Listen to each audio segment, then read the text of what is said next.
Chemical Kinetics, Part 1, Introduction and Rate Laws. In this video, you will become familiar with the concepts and scope of chemical kinetics. You will also learn about rate laws. In our study of chemical kinetics, we will center on the big idea that the rates of chemical reactions are determined by the details of their molecular collisions. Before we discuss kinetics and what it is, it's important to distinguish it from what it is not. Kinetics is only part of the larger story of chemical reactions. That larger story includes stoichiometry and spontaneity as well. With stoichiometry, we consider the amounts and quantities in a chemical reaction with things like balanced chemical equations, molar masses, and limiting reactants. The spontaneity of a chemical reaction focuses on whether or not the reaction will occur. It's important to note that spontaneity does not consider the speed of a reaction. Spontaneous chemical reactions, like the production of diamond from coal, need not be quick reactions just because they are labeled spontaneous. So what then are we to study with chemical kinetics? Here are 4 essential knowledges needed for a proper understanding of chemical kinetics and as a preview for this topic. Reaction rates that depend on temperature and other environmental factors are determined by measuring changes in concentrations of reactants or products over time. That's something we'll begin to look at in just a moment. Many reactions proceed via a series of elementary steps.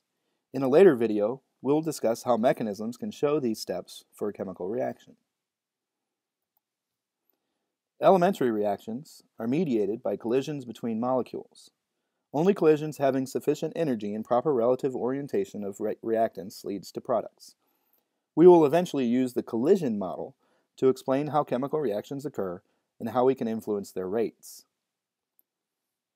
One way you could do that, reaction rates may be increased by the presence of a catalyst. These ideas will be stops along our journey to understanding and applying the concepts of chemical kinetics. To understand what we mean by the rate of a chemical reaction, let's take a moment to consider this chemical reaction, the decomposition of nitrogen dioxide into nitric oxide and oxygen. Here's the balanced chemical equation for this reaction, along with some data we would expect if we monitored the concentrations of each gas throughout the course of this reaction. This data was collected at 300 degrees Celsius, and it would look different if the temperature were different. Let's plot the data. Here is a plot of the concentration of each gas versus time. The green curve is the nitrogen dioxide data, the blue curve is the nitric oxide data, and the red curve is the oxygen data. These plots show us that as time goes on, the concentration of the reactant decreases and the concentration of the product increases. Notice that these plots are not linear, and that the rate at which these concentrations change also changes over time because the slope of these curves change over time. The rate of the chemical reaction is simply defined as the change in concentration of a reactant or product per unit of time. Generically, this can be written as rate equals change in concentration of species A over change in time. Like slopes, these rates could be negative, so for convenience, we will always define them as a positive quantity. The rate of disappearance of a reactant or the rate of appearance of a product. The average rate at which the concentration of nitrogen dioxide changes over the first 50 seconds can then be calculated simply by taking the concentration difference over the time difference between 50 seconds and 0 seconds. In this case, the average rate of the reaction is 4.2 times 10 to the negative 5 molar per second. Of course, since the rate of the reaction is not constant, a different approach is needed to determine the instantaneous rate. The instantaneous rate of a reaction at a particular time can be obtained by calculating the slope of a straight line tangent to the curve at that point in time. For example, the green curve's tangent line at 100 seconds has a slope of 2.4 times 10 to the negative 5 molar per second. If we measure the rate of the reaction at 250 seconds and compare the rate of production of nitric oxide with the rate of production of oxygen, we notice that the rate of production of nitric oxide is twice that as the rate of production of oxygen. Doesn't this make sense? In the balanced chemical equation, 2 moles of NO were produced with every 1 mole of O2 produced.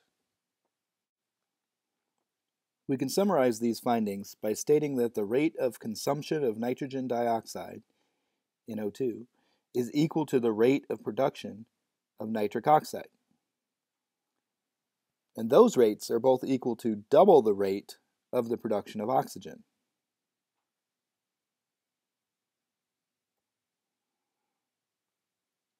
Let's look at the rate law for this reaction.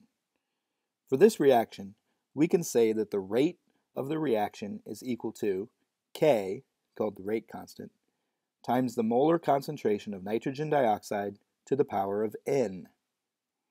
N is called the order of the reaction, and it could be an integer, 0, it could be negative, or even a fraction. In most cases, though, it is either 0 or a positive integer. The order of a reaction, along with the rate constant K, can only be determined from experiment. We'll discuss how to determine them next time.